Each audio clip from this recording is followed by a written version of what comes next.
This is a $150 mouse, and this is a $30 mouse. But how close are these two together? What are the key differences? And does it make sense to spend $30 on a mouse nowadays? You see, every day there's a brand new gaming mouse coming out, promised for better performance, whether it's cheap or expensive. But does spending $150 justify performance? And at $30, what are you actually getting compared to performance? Well, today we'll be taking a deeper dive into that, exploring these two mouses to find out the truth. At this point, most gaming mouses are good enough to aim with.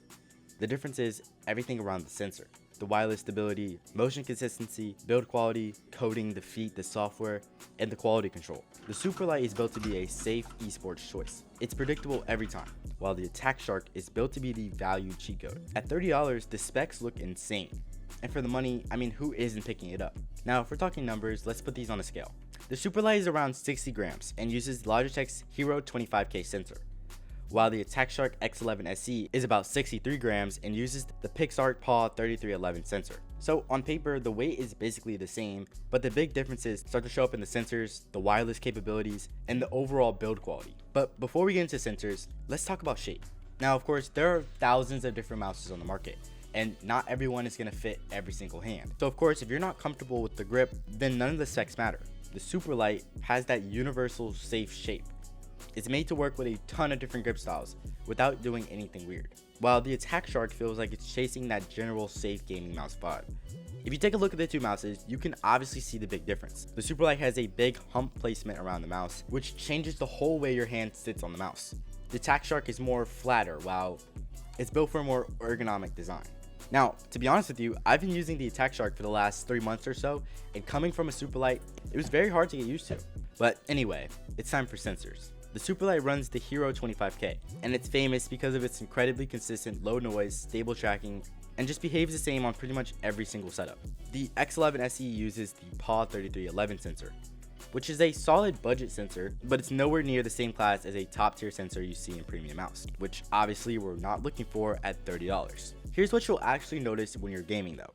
In Fortnite, I felt like I had more control with the Superlight. It was way smoother to get my stuff across, and the whole overall vibe was just a lot nicer. When I played with the X11, it was of course the same, but not that clean, ergonomic vibe you get from the Superlight. Now, of course, I'm not a Superlight fanboy.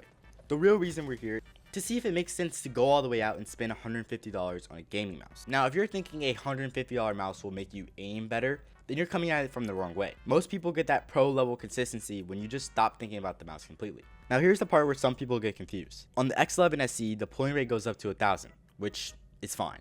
But the real question isn't, does it hit 1000 Hertz? It's how stable is it? Logitech's whole thing with the Superlight is their low latency, light speed wireless. They put years of refinement in firmware and wireless performance. On a budget mouse, you can still get great results, but you're more likely to run into stuff like interference sensitivity, firmware issues, and weaker quality control from mouse to mouse. At the end of the day, that's what people are paying for.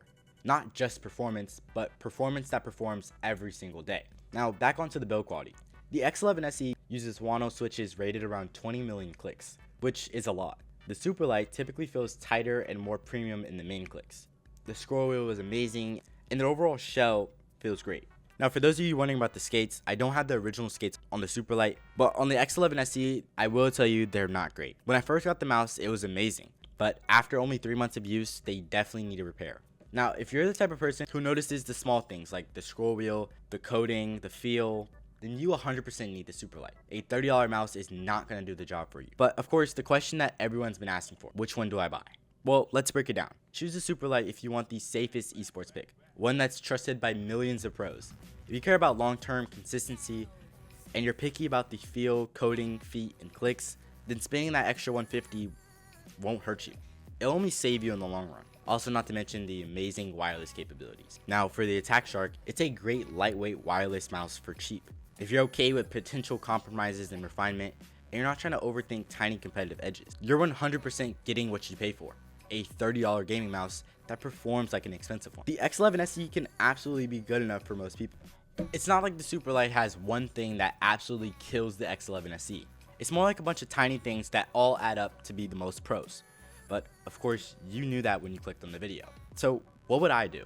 Well, in my situation, having both, I've been playing with the X11SE more than I have with the Superlight. For me, the X11SE feels better in my hand than the Superlight does. Now, would I make this my main mouse? Probably not. I still switch between them depending on if I'm working or playing games, but I definitely want a mouse that feels like the X11SE and performs like the Superlight. And for me, I haven't found that mouse yet. But when I do, trust me, I'll make a video.